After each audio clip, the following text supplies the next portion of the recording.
It's 6 o'clock. I'm gonna call the meeting to order. It's nice to see everyone. Hope the summer's been good for folks. We have up first our consent agenda. On that consent agenda, we have prior minutes from our April 17th meeting. And we have a number of policy reads. Some first read, second read, one informational only, and then one policy to be removed. Any discussion about the consent agenda, policies, the minutes?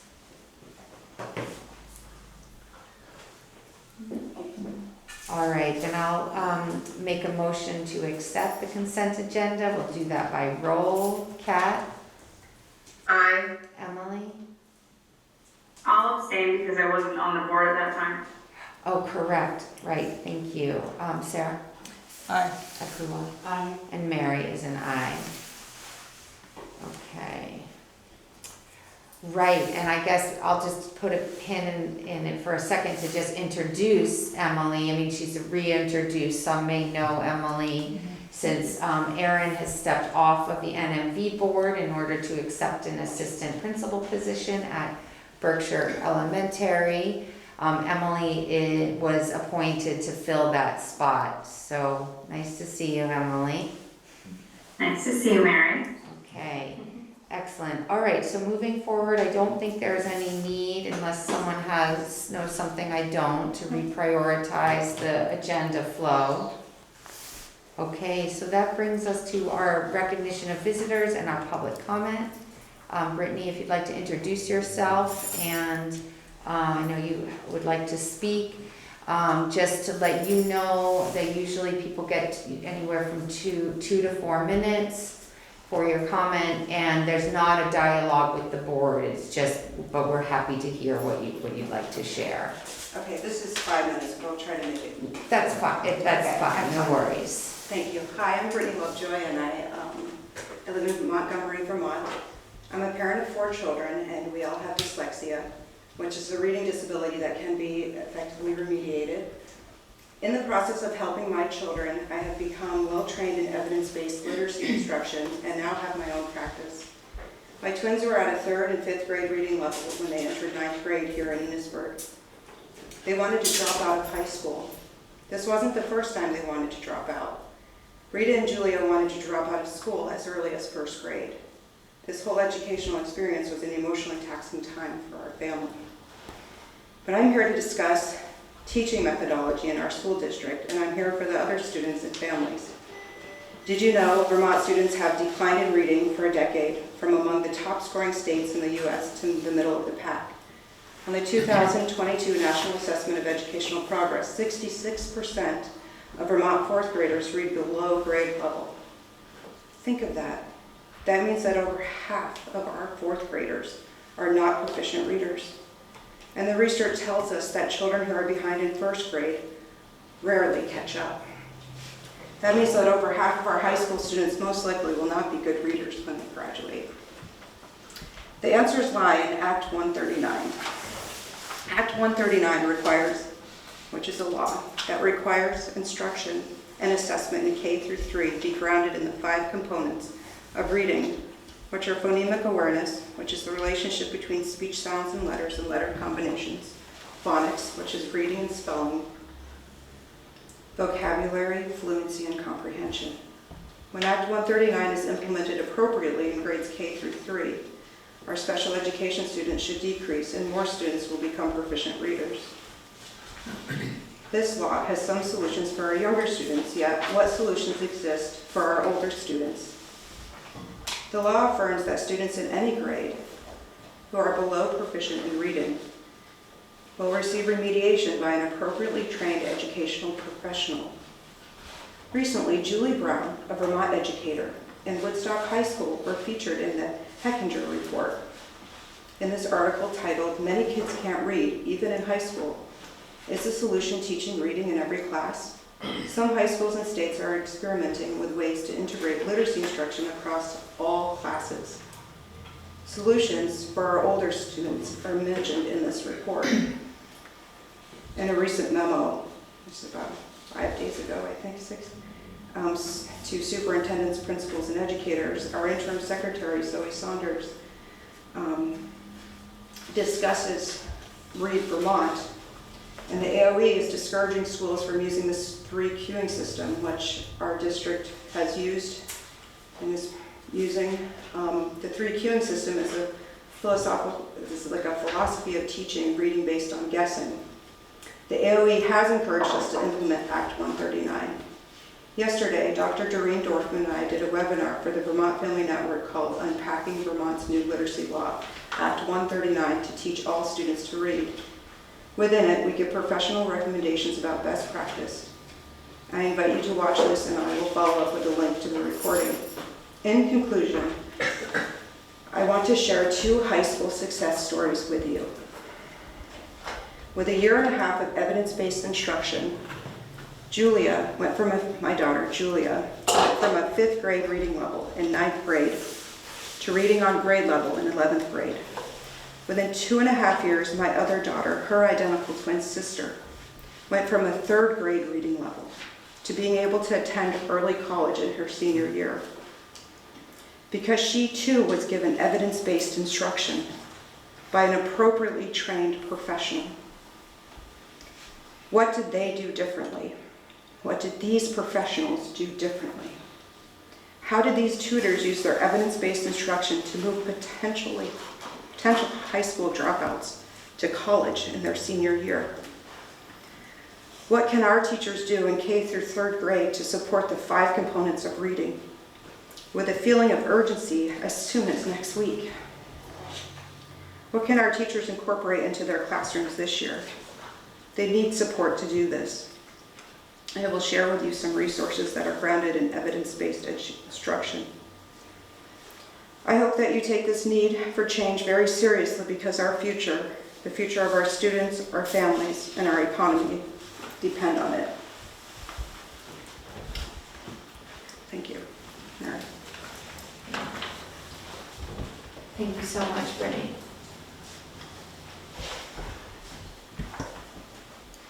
Okay, we do not have a spotlight tonight, so that brings us to our financial and business report with Morgan.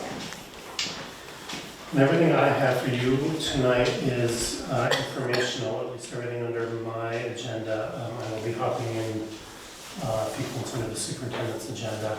The one thing that I would mention in addition, and I mentioned this at the Munisburg-Richford meeting, is that the Superintendent's Association, the School Boards Association, and Business Managers Association sent out a memo probably about 2 weeks ago now, kind of highlighting the challenges of this upcoming budget season. So it's a much deeper dive than what I have in your report, but for those of you who haven't looked at it yet, I encourage you to do so before we get into the thick of budgeting next month.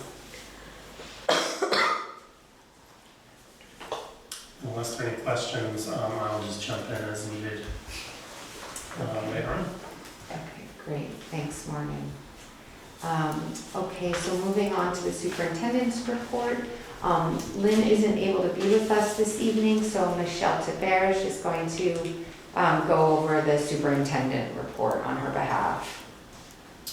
Okay, so the first agenda item is about personnel, so I'm actually going to throw this over to Jamie.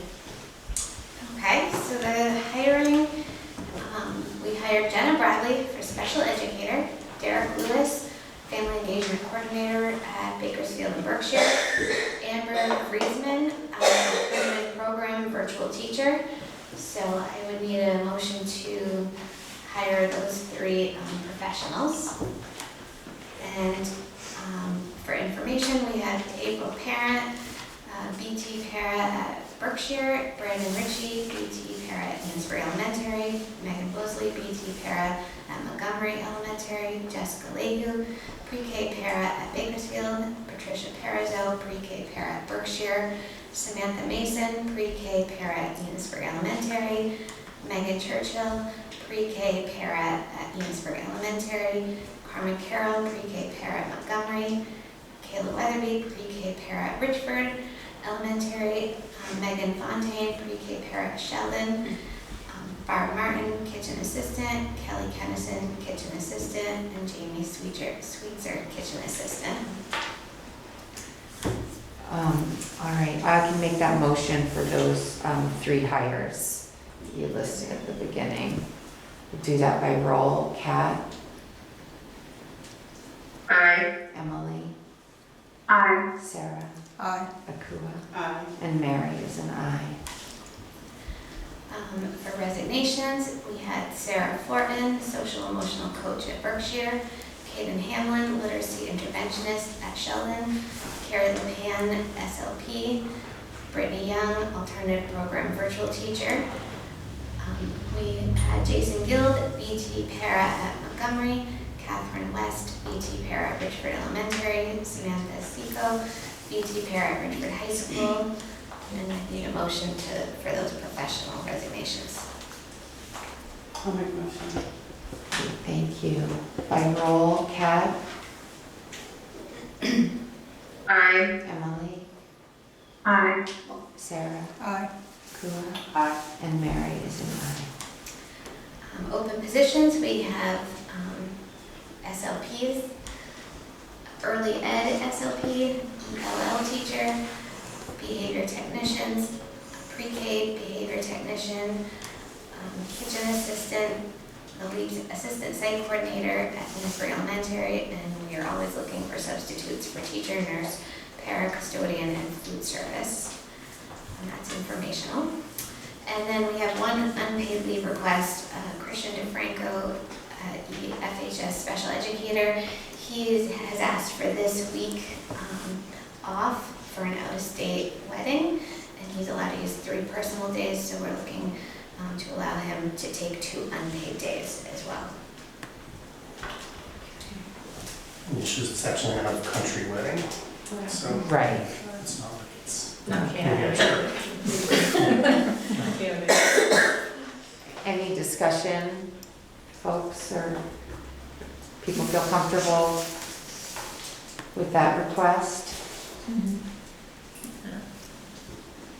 Okay, then I'll make the motion to accept and offer the 2 days of unpaid leave to Christian DeFranco. Do that by roll. Kat, Aye. Emily, Aye. Sarah, Aye. Akua, Aye. and Mary is an aye. Okay, next on the list is the arbitration decision, and Morgan sent it back. So we talked about the decision at your local meetings. What we're doing here tonight is just giving you an idea of what the impact's going to be in terms of this year's budget. Jamie and I have been spending a lot of time sort of sorting through the files, and the best guess right now, I'd say worst case scenario is that in Eastburg Richford District, there'll be 2 teachers who will be making an additional movement that we did not know about. One of them will be making actually 2 columns of movement, and that will be a cost to the budget of just over $5,000 across the whole ER budget. In Northern Mountain Valley, there are actually 7 people, 2 of them making 2 column movements, and that dollar amount is just under $16,000. In a year when everybody comes back, which it's been a long time since we had a year when everyone comes back, that might be cause for more worry in terms of the budget. But with the long list of open positions that we mentioned just tonight and at your local meetings, I don't have any huge concerns around that. And that's just informational. And anyone at the SU or just level? Yes. So just ER and NMB, okay. And this is Morgan, this kind of accounting that we're doing based on the arbitration decision, is this is it? Like once we address the handful of people from ER and the 7 people total from NMB, we're good moving forward. This is a one-time adjustment. Yeah. There are people who are not eligible for a column movement, but will probably be making it sooner in the future than they thought. But in terms of any other immediate corrections that we don't know about, there shouldn't be. Okay, great.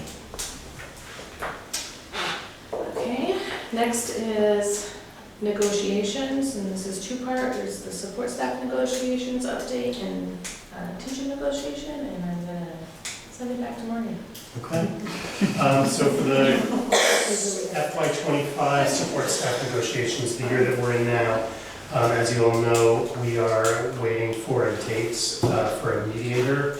Our understanding is that the delay has been at the NEA level in Montpelier, so it's not the local union. We are hoping for some movement on that, and then as a reminder for folks, the team that will be dealing with that mediation is a little different than what we have up there for the teacher negotiation committee. It's going to be Mary Niles, Chris Smith, Sarah Hirschbees, and then Arlene O'Rourke for NMV. John Jejic is doing the teacher negotiations for NMV. So it'll be those 4 people, and as soon as we get some dates from the union, we will let you know. In terms of teacher negotiations, I mentioned the negotiations committee. This is the time of the year that you generally give the superintendent authority to notify the union of our intention to bargain a successor contract. If we don't do it by a certain date, the same terms roll over for another year. And so I think it probably makes sense to have a motion on the books authorizing the superintendent to notify the union of the intent to bargain.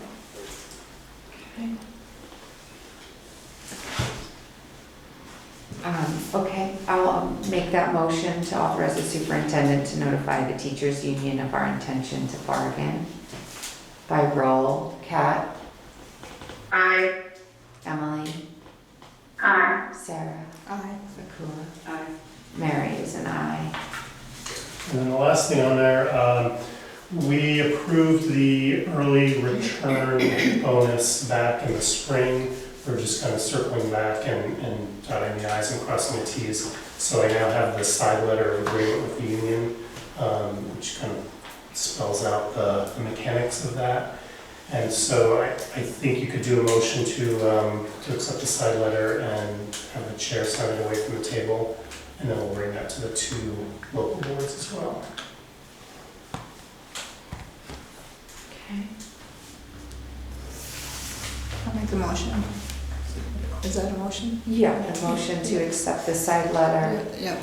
have the chair sign away from the table. Yes. Great, thank you. Kat, Aye. Emily, Aye. Sarah, Aye. Akua, Aye. Mary is an aye.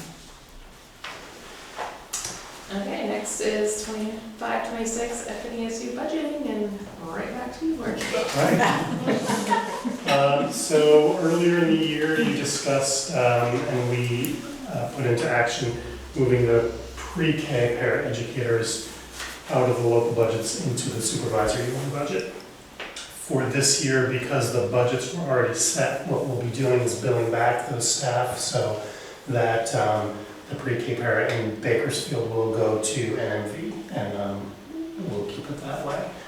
For 25-26, when we start working on that budget next year, the board basically has 2 options. You can do that the same way, where we say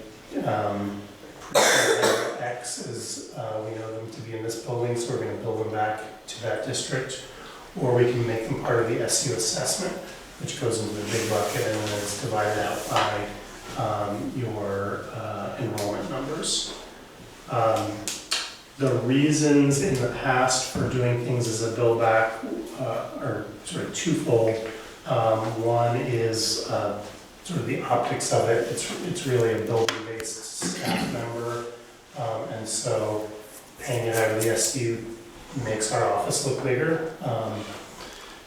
The other issue would be if you've got concerns around equity. We have some cases where someone is working half-time under the CFP grant and then half-time in the local budget. We're building that back to the local budget because they're truly, it truly would otherwise be in the local budget. So there's an equity issue there. I think in this case, we can do it either way. We will be looking for some guidance from the board in terms of which way you want to do it. We don't necessarily need a decision tonight, but if you want to have a discussion now and give us some direction, we'll bring that in your first look at staffing when we do that next month. So Morgan, are they all aligned to one building currently, or are some of them working in multiple buildings? They're currently all aligned to one building. Okay. Yep. Okay. And so I may not have been here, but historically, why did we move them under the SU budget initially versus just leaving them in their building? So there, I'll stumble around and then I'll let Melissa give you a coherent answer. It had to do with I believe with the higher level of training that they need to receive. And so similar to the BTs, which we moved to the SU budget, where we now can have them move around as needed as students move. It's kind of a similar concept to that. That's exactly it. We need specific trainings for childcare licensing. And we also need more clearances, I guess, to be in early ed classroom. So background checks, fingerprinting, and all of these additional pieces. So we can't just have, say, any person come in and sub. We need to have people who are under our early ed umbrella. So shifting them to the SU allows me to be able to follow through with all of this training and hopefully retain the same group of people so we don't have to keep retraining new folks. And it also allows, if there is potential that we're down a staff on one given day, to maintain ratio, I can say, hey, we could really use you to come over to this program to cover this so that we don't have to worry about the background checks, the clearances. We know that we have that, and we don't have to close the program because we don't have a sub. Okay. So then final related question, then is the long-term strategy to leave them under the SU budget and continue to build that? Mm-hmm. Okay. Got it. It seems prudent to keep them under the SU budget and do the build back. I mean, that seems like we have other people who operate similarly, and that's a more efficient and streamlined way to do it. Yeah, I think we're certainly recommending keeping them under the SU budget. The question is, do we want to build back the actual costs, or do you want that built into this overall assessment? So for Michelle's special educators, they're part of the special ed assessment, so it may not be that that NNV, if they have exactly 60% of the special ed time, are getting exactly 60% of the special ed bill, and that's because those staff have the ability to move as Michelle needs to deploy them.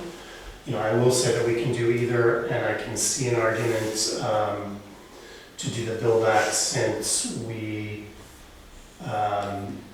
only got 2 pre-K programs in one of the districts and 4 in the other. 2 in one district are bigger, so maybe it really doesn't matter. And it will just go based on the enrollment, which is probably going to be close enough. And certainly if we were a single district rather than an SU structure, that's how it would work. It would just be kind of similar to how the assessment works. We'd all do one big budget. But the bill back is proportional between the 2 districts. The bill back is a direct cost, so paraeducator X is going to go to this district if that's the district they work in. Right. And so, where it might not be proportional with enrollment is if one district had 4 pre-K paras who were at the top of the salary scale and the other district had 4 that were at the bottom of the salary scale. Those at the top of the scale would get more, get a bigger share. And if we do have to adjust it mid-year, I guess we would just adjust the bill back, which is maybe a reason not to do it because it's a little less certain than knowing what the assessment is at the beginning of the year. Because we tend to stick with that number once we give it to them. Right. which model, Morgan, then provides the most flexibility to be supple with the needs of the program regardless of the district in which they're working? I think either provides the same level of flexibility. Doing it through the assessment means less work on the back end as we make changes, because we don't have to kind of chase down those assignments and adjust how people are being paid and how the district is doing. So I think it's a little more stable in terms of budgeting and accounting if we do it as part of the assessment. Okay. Okay. Do folks have thoughts? More, you said we have a little bit of time until we start building budgets to kind of make a final call on this. But it sounds as though building it in, keeping them under the SU umbrella and building it into the SU assessment is probably the best, most streamlined, efficient way to do it. Yeah, I think I would press for recommendation, that's what I would make. Yeah, that's what I wouldn't feel strongly about this one, but Yeah, Well, I mean, Makes if you sense. guys are doing it, I think. right. Yeah, yeah. And do you want that to be a motion, or you just know that it we'll just bring it seems, to you as we go through the Okay. budgeting process. that seems the best path forward then? Okay. And then a similar discussion, and we won't get too far down the road with this without Lynn being present. You know, as we think of the last probably 8 years with the various laws that have been passed in Montpelier that push things like special ed teachers and food service and some of those other programs to the SU in the hopes that we're going to have greater efficiency. Maybe one of the last areas in our SU and 2 district structure where we see there's some potential is in school facilities, so your custodians and your maintenance folks. And so we wanted to bring to this board the idea of shifting that staff to the supervisory union. What that would allow is more flexibility in terms of movement of where your staff are going. So that's helpful as we find ourselves short-staffed, which we're in a situation right now.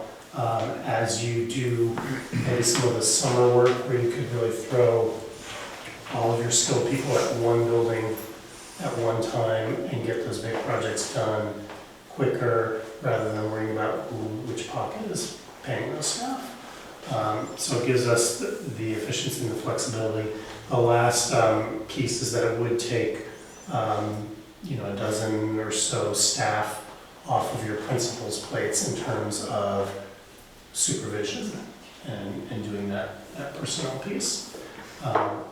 So we don't need a decision point on this tonight. We wanted to put it out there and kind of prime the pump for that discussion on whether you would consider doing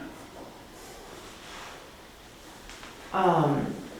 And so Morgan, I mean, it's a similar model that we're doing with some of our other SU employees. And do we know how that particular group of staff, like, have they weighed in? Like, does it affect their day-to-day or not necessarily?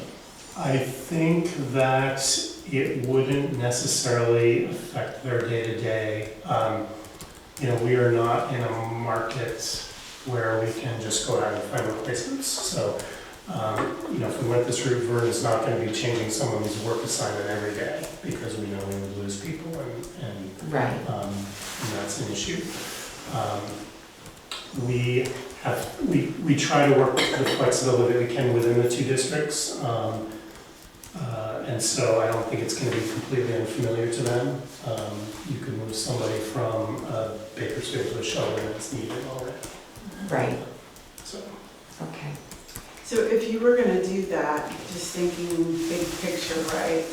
However that total number of people are, what's the impact from a percentage perspective to the SU budget? The increase in the budget, what would that look like approximately? I can certainly run those numbers and figure it out for your next meeting. it would, in terms of the local budgets, it would just be money that's coming out of your facilities line instead going into the assessment line. So it would be a wash if we had the same number of people for the two local budgets, but it would make the SU budget look It bigger. was bigger, yeah, I'm just thinking optics wise, that's some of the conversations we're having. Right. Yeah. And one of the things that we're trying to do with the SU budget is really break out how much of it is in this building as opposed to the 9 other buildings that we have, 10 other buildings that we have. So we could certainly do that with the custodians, we'll do that with the pre-K pairs wherever they are. So that pile will be a little bit bigger, but there'll be bigger shares that we're saying are really specific to Bakersfield Elementary, Berkshire Elementary, Eastbrook Elementary. Yeah, because you hit on my second thing, I was just thinking in terms of strategically making sure the community is educated on what that actually looks like. Yeah.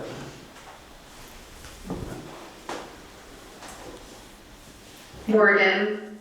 Yep. I asked this at NMV at some point recently, but does it make sense to look at moving the nurses to the SU budget? It could. I'd probably want to think on that and talk to Lynn about that. But that's a possibility down the road, I guess. Yeah, just food for thought. It just seems like with the needs that seem to be changing a lot and always evolving with the nurses, it just has made me think, does it make more sense to have kind of this bigger umbrella, I guess, but yeah, just food for thought. And so Morgan, you don't need an answer right in the moment. I don't need an answer, we're just Okay, teeing up just that kind of- conversation. All right, just planting the seed for the discussion. Yeah. Okay. And then one other seed that I'll plant is just to tip you that Lynn and I and others will be, as part of the monthly meetings that we have with the building leaders, really kind of changing the focus of the budgeting discussions from, I think historically it's been kind of a maintenance budget, so I would say here's the staff that you have in your building now, what do you need for next year? And really trying to dig into a needs-based, data-driven process where you're really looking at, okay, this is how many kids we have, this is how many kids we are anticipating next year, what kind of FTE do you need for these different categories? And we've started having some of those conversations here with the staff that are divvied out from central office, but we're really looking to dig deeper with the principals over the next year, and that those conversations will be leaking into the 3 boards' budget conversations as well. There are a few systems in Vermont that are really starting to move down this road and doing some interesting stuff, and then there's some professional development that Lynn and I have been involved in more nationwide, really driving this conversation. And I think with the agency likely increasing its push for the district quality standards, it's something that we want to be out ahead of. So a question on that, I'm talking a lot and I'm sorry, but That's okay. I do have one question. As you're talking about needs-based, I'm assuming you're tying that also back to evidence-based standards and kind of spelling that out. Right. And yeah, okay, that'll be interesting to see. Yep.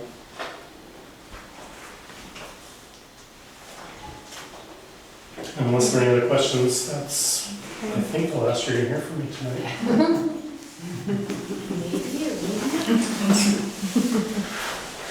Okay. So when Brittany was here, she mentioned, she said that there was an Act 139, which is a Vermont legislative bill. And we started last fall preparing for this act, and I would say that we are very well positioned for this to come into play. And I'm going to let Gab talk about this. Am I letting you talk about this part? Was that, okay. I can fill in what I know, but I'll let you take it away.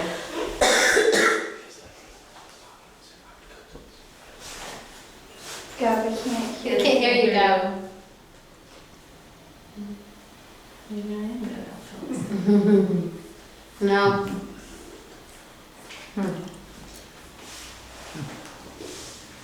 Just can hear her because we can hear the board members. Maybe double muted. Maybe she dialed in, maybe. Double muted? Is that a thing?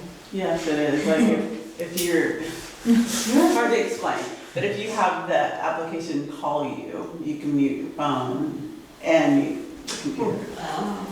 So she might have be unmuted on one and muted on the other. Yeah, she said she's not muted, she's not. Do we want to maybe give Gab, do you want to maybe log out and jump back in and see if that changes things and we could just put a pin in this discussion? Michelle I and, can share what I We know, can try, and then yeah, she we can fill in some of the gaps. Yeah, we can. So, in the fall of 2023, we created a literacy curriculum committee, and there was several membership, like from all different grade levels. And they looked at a variety of, they did this whole curriculum review, and the committee from there gave some recommendations, and it was recommended. These are evidence-based literacy programs. It was recommended for K through 5 to use something called My View Literacy, and then grades 6 through 8 are going to use something called Amplify. And we have begun starting the training for both of those programs for our teachers. Gab's back on if she wants to try it again. Can you guys hear me? Yes. perfect. So this is what I've said, and I'm gonna let you fill in the gaps, okay? I said that Okay. in You got down to 3? 2023, we had a literacy committee. They looked at a variety of evidence-based literacy, science of reading, based on the science of reading. The committee recommended My View and Amplify, and that's as far as I've gotten. Okay.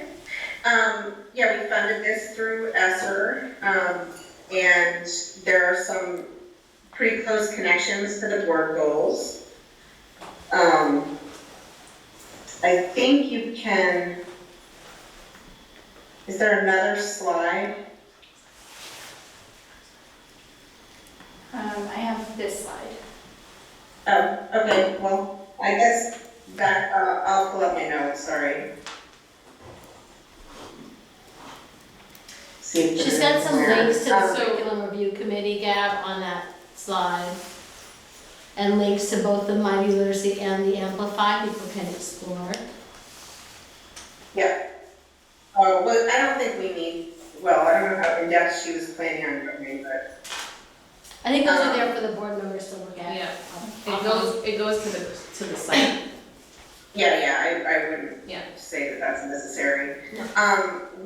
But there are some, pretty close connections to, obviously, for the board goal of regarding reading by the end of grade 3 for 2027 in Act 139.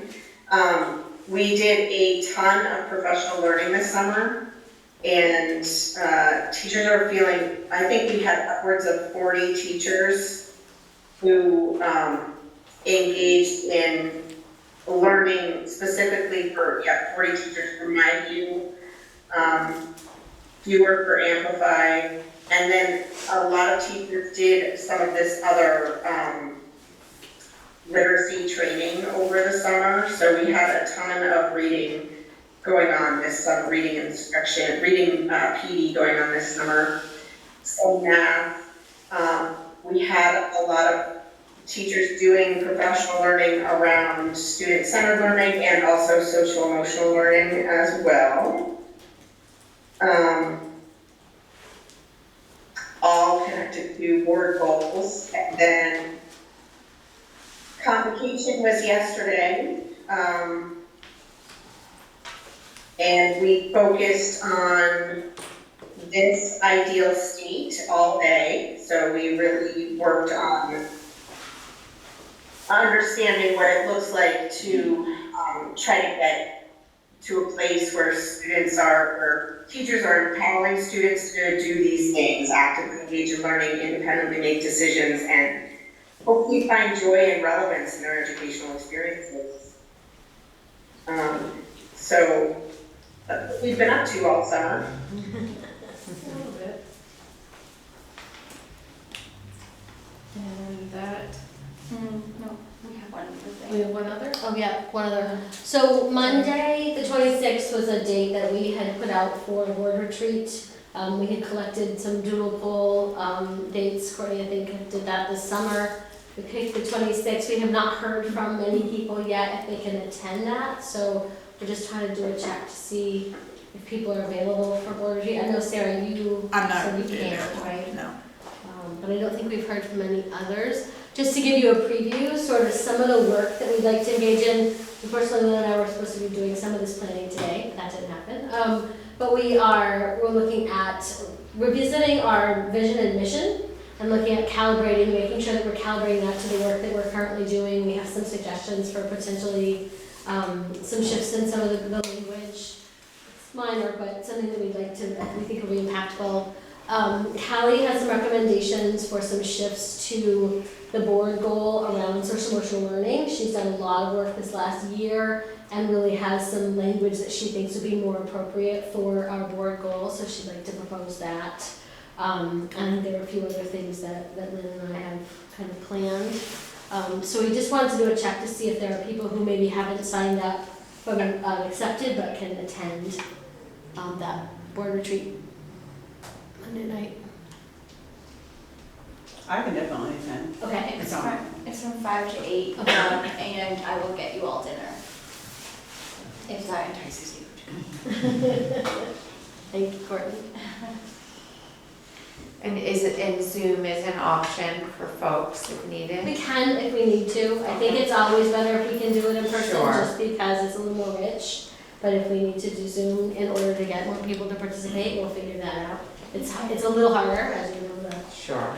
to interact that way, but we can. Or we could do fully Zoom if that's better. That almost is better than a hybrid Right. option. And I believe we, But it wouldn't feed you, so that's the downfall. I believe we only invited this board, right? Okay, I don't know what you I said don't- for invitations. I don't think anybody told me to invite The the rest. broader board, so we Yeah. just started with this one, and then you were going to see what you wanted. Okay. Kat or Emily, are you able to attend on Monday? I can't make that one, unfortunately. Okay, no problem, of course. And, I can't either. okay, And I wouldn't know about more, he's right, of course. pretty busy lately. All right, Okay, I think we can continue and think, with who's available, with both Nicole and Mary, and if anybody else can make it. It'd be great to know that. okay. Maybe Courtney, you can do a dinner, or just kind of count, do it one more, that kind of. So do you want me to invite all of the other board members as well, or just kind of keep it? I'll just let them know. I mean, I guess we certainly could. I suspect being somewhat last minute, it might be hard to get other people. And we've done all the legwork to date has just been the SU board. So I just kind of wonder if pulling people in and trying to bring them up to speed might prove a bit kind of just cumbersome for moving forward, because you don't necessarily want to Rehash. reinvent and rehash. That makes sense. I think it's amazing how fast 3 hours goes when we start digging into this work, so it doesn't feel like a lot of time once we get started. Yeah, okay. And so maybe we can just decide if we feel like it might be better to just, since it is such a small group, maybe it's better we just do it on Zoom. Yeah. How do you feel about that, Nicole? Okay, you're right. Okay. Okay, but we can talk. Yeah. Okay, Personally, I think, the focus and energy from being together probably makes the most sense, I would think. But, I mean, I can do Zoom too. Okay. If that works best for you. We can talk to them and see what her thoughts are too. sure.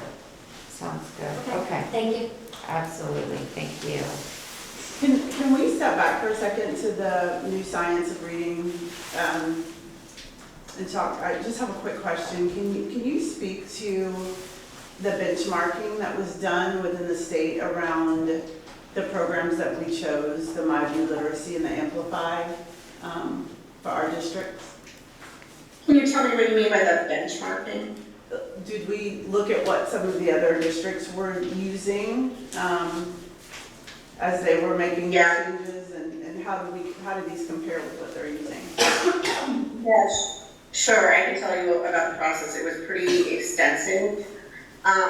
We did look at what everybody is using across the state, and we reviewed 6 programs, and we used a pretty detailed protocol for each one, and we looked at the elements of all of the programs that we looked at were rated as, I can't remember what they call it when they rate them in ed reports, but they were all met the requirement.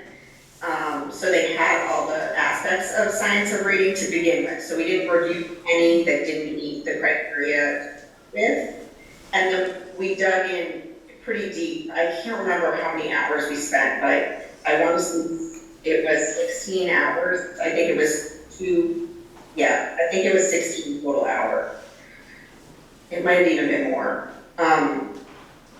So we dug in pretty deep to each one of those programs, and we weeded out until we got to 3, and then we narrowed it down by digging deeper. We had people come talk to us. We did talk to some teachers and administrators from different schools that had done implementations of different programs that we were considering as well.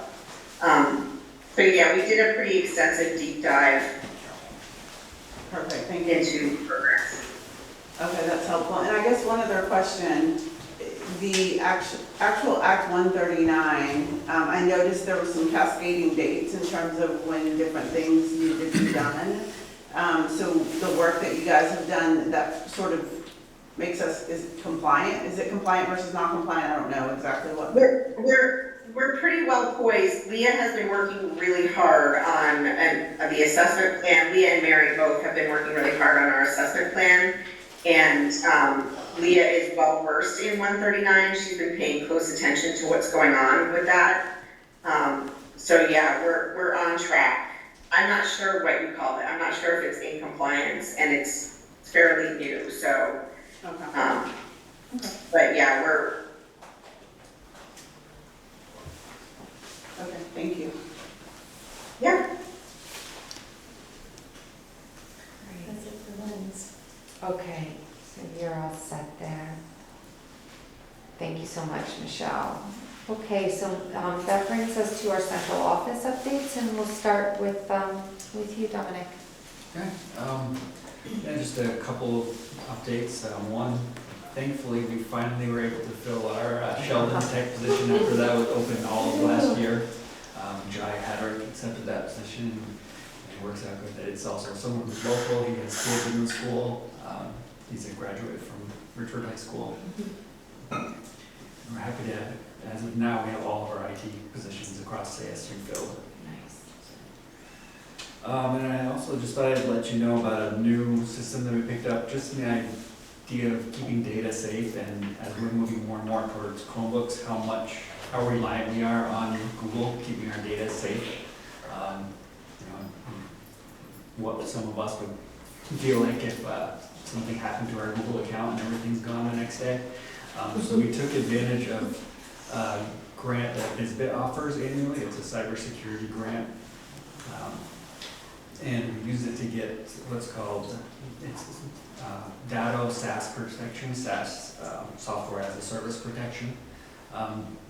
And we got 52 licenses through that grant. So we started with central office and principals, and then we're going to see what we've got left for licenses after that. And we can always add more to our own budget as well if we want. But it takes a full backup from our Google accounts, being Google Drive, Gmail, calendars, contacts. So if somebody were to get hacked into or something, we've got something we can fall back on and import all that data back into Google.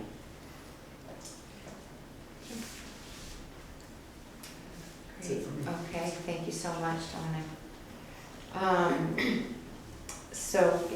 Gab, do you have anything that you'd like to add to your board report with Leah? Lynn did a lot of ours were very similar. I'm just looking to see if there's any new.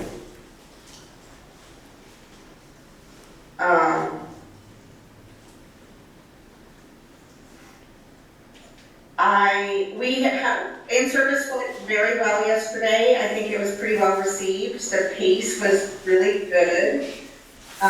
People seemed energized and also not super overwhelmed. So I think we were all happy to see that and got off to a good start yesterday. It felt solid. So I guess I will share that. We wrote in continuation of needs-based professional learning. We did a lot of that yesterday. So yes, that's what I will add. Great, thanks, Gab. Appreciate it. Okay, Michelle Tavers, your other hat. So first, I would just like to point out that last year at this time, I had 9 new special educators when I was working on, training and getting ready, and I had 2 this year. So I'm pretty excited about that, with a different feel to have to support people. So that's been a relief. The other thing is we had extended school year in the alternative programs over the summer. And I just want to highlight this, that one of our last, fun event that we did with the kids in the RISE program is we took them to the movies. And some of them had never been to the movies before. And it was just, I don't know, that they just can't stop talking about it. My staff was like, oh my God, just how great it was for the students. So pretty excited about being able to offer these programs for things like that. And my other really exciting for this year is that I hired a counselor for STEPS. And not only is she going to support the students that are there, but also be able to do some compassion fatigue with the staff once a month on Tuesdays during our early release time, because I recognize that it's super challenging. People are really positive right now, but by October, sometimes that goes away. So going to start that this year. Great. That's it. Thank you. Michelle Irish. Yeah, sure. I will just kind of orient you to the equity improvement plan updates that I worked on this summer. So there's a link to the equity improvement plan that we wrote back in 2023 after we had our large audit. I don't know how many of you, I think most of you were here then when we did that audit. So I created some action steps, and to this, I just gave you a 23-24 update, some things that we did last year in each of those steps, and also some proposed actions for this year. And you'll probably see some familiarity in some of the things people talked about tonight around, an equitable budgeting process was on our list of things we really needed to talk about. Working on getting some behavioral systems in place to track behavior and analyze data across schools, that's on our list. We also continuing our work in culturally responsive curriculum work, so the needs-based professional learning that we did. We started yesterday at convocation that will continue this year. It's all couched in equity themes, which I think is really exciting. So we're doing this work at all of these levels and in very deep ways across our districts. So I think that's pretty exciting. And I just wanted to kind of orient you to that document. And it's a little long, so there's a lot to digest there, but I'm happy to field questions if people have them.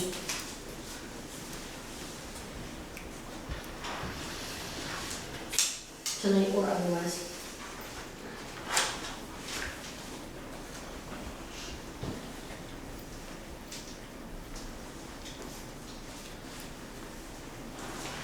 Wow, great. This looks excellent. There's a lot there. All right, any questions for Michelle at the moment? Okay, thank you so much. Looks like we don't have Heather Moore here today. So Jamie. Okay, well, so we've been busy with hiring. We've hired 36 new professional staff members for this year. So that's a reduction of 17 compared to last year. So that's good news. We've hired 20 new support staff. So that's a reduction of 2, but we still have a few openings out there. So far, we've only had 1 FMLA request to date. And I've been busy with the educator licensing, so we have 52 renewals this year. We only have 1 teacher waiting on a renewal, so that should be here any day. I've applied for 31 provisional licenses and 7 emergency. So some of those numbers are people that were on an emergency last year. They had to pass the praxis 2 in order to get it bumped up to a provisional. So that's why those provisionals look a little higher compared to how many we've hired. It's more of last year's numbers to continue on for 2 more years with us. Let's see, and then the call-in movements. So we started out with 34 call-in movements for this year. This is separate than the arbitration award. So to date, 20 teachers have completed their call-in movements. But they do have till September 1st to complete their classes and get us the grades by September 30th, and they still make those movements for this school year. So we have a few of those still outstanding, and usually they're working on a lot of the master's degrees end in August. So we'll be getting a few of those coming in. So. Great. Okay, thank you so much, Jamie. Dawn? So we ended up this summer, we had about 14 different sites that were open. We had a site in every one of our communities, at least one site. Some communities had more than one site. Every one of our schools had an open site at that school. We served for around 17,000 meals through this time frame. The bulk of the meals were served definitely during the month of July, because that is when our LEAPS programs were running as well. But we also partner with the Enosburg Public Library, the Enosburg Vacation Bible School, Opera House, Master Snyder does a camp, and we run an open site for his students as well that join that camp. So our numbers were down a little bit, but we knew that was gonna happen because Notch ended that partnership with us. They decided not to do that. We did pick up the students from the Richford Notch program. However, the students that were, or the children that were in the Swanton Notch program, those meals were offered down in that area by their area schools. So that's the one that we really lost. I filled out the FFVP grants for our schools, just waiting to hear back on that. That's the grant that is awarded normally to elementary schools. It's just to introduce these students to more fresh fruit and vegetables.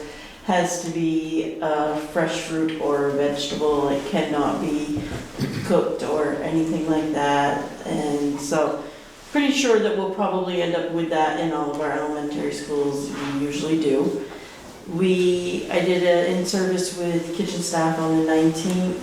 That was very good. We had a great turnout. And then yesterday at Convocation, kitchen staff provided a luncheon for all staff. Staff had to pay for their own meals.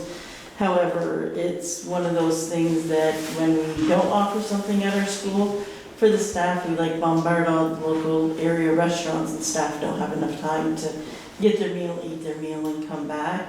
So this has been something that we've been doing for in-services, and it's pretty well perceived.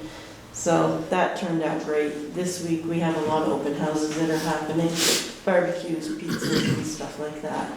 So, and once again this year we're up for 2 state reviews. So that would be where a lot of my time is going to be spent.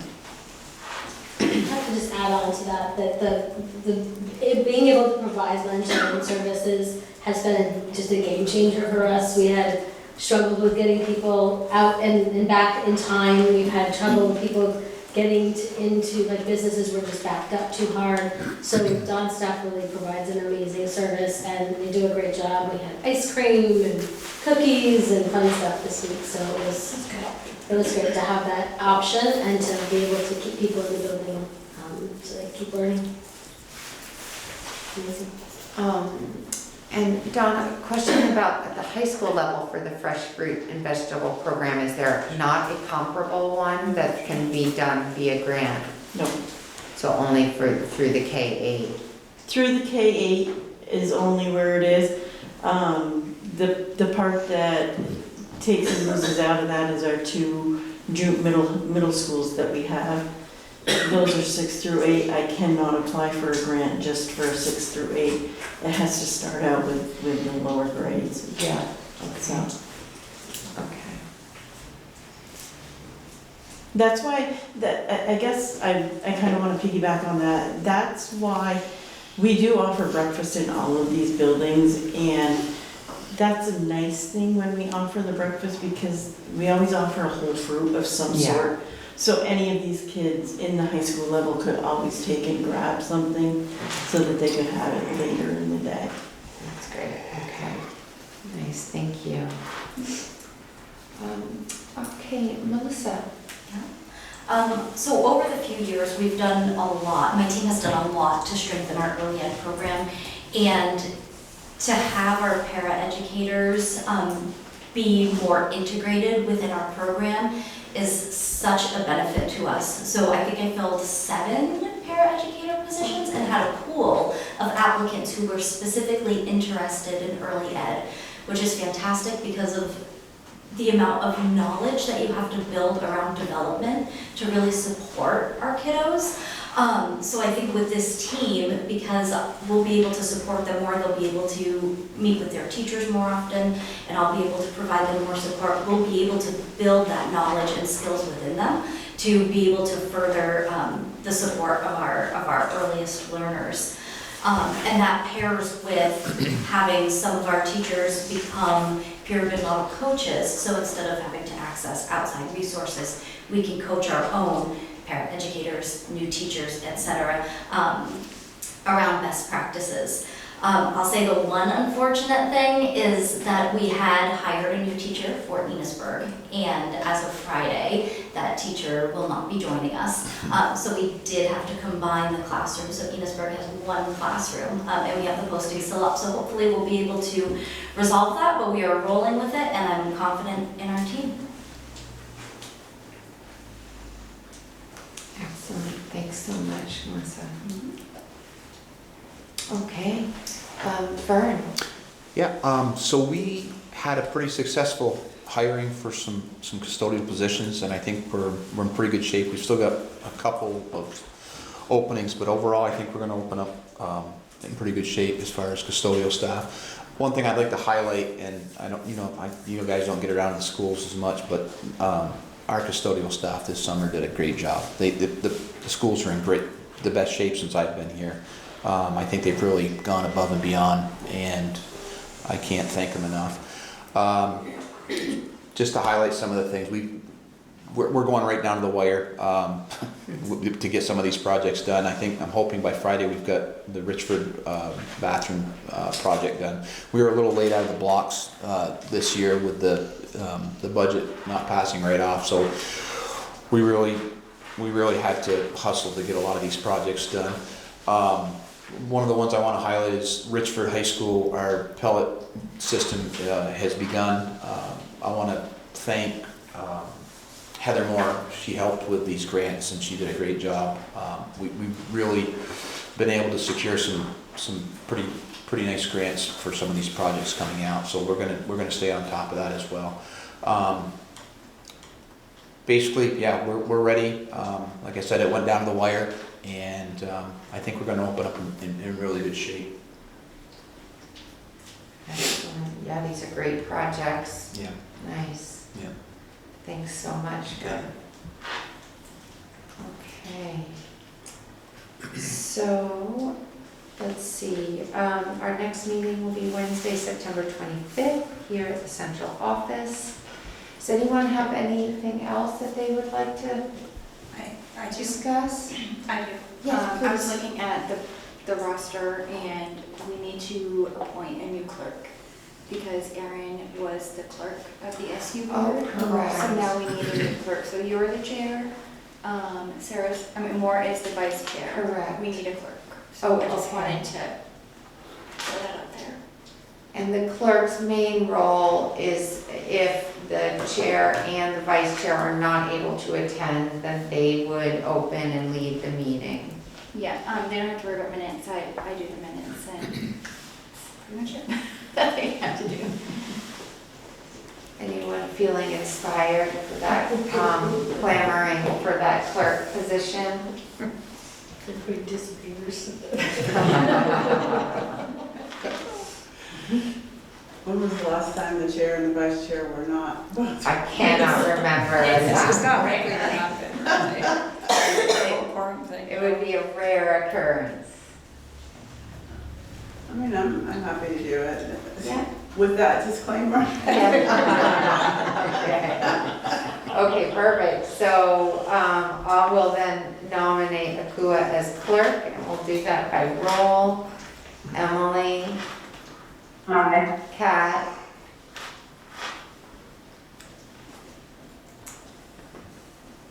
Kat. Sorry, Oh, no problem. can you repeat that, please? Oh, Akua has graciously volunteered for the clerk position. Okay, yes, I did hear all of that. Okay, okay, Sarah, Akua, and Mary is an aye. Thank you so much. One other thing. Yes. The date for the September meeting is not the third week. When I made the schedule, I had to put it to the fourth week, so I just wanted you all to know that. And I'll send out the full schedule. I realized we were supposed to talk about it at these meetings, but we did not, so. And- Okay, Yeah. so it's the 25th, eh? It's the 25th and not the 18th. Oh, not the 18th. Oh, okay. All right, I'm changing that. Okay. But I will send out the full schedule of all three boards. I'll send that out tomorrow morning Okay. to everyone. And is there a reason that we're doing it on the 4th? Lynn is not in this state Oh, on the 18th. perfect. No Yeah. problem. Okay. There's a couple of meetings for each board, I believe, that were changed by 1 week, but it's not, for Okay. the most part, it's the same. Okay, perfect. And you'll go ahead and send out just an updated Yep. calendar? Yep. Perfect. Okay, great. Thank you, Courtney. That's all I Appreciate it. have for the board business. Okay, fantastic. Anything else tonight, folks? Good? Okay, so I'll make a motion to adjourn. I'll do that by roll. Kat? Aye. Emily? Aye. Sarah? Aye. Akua? Aye. Mary is an aye. Thank you all so much.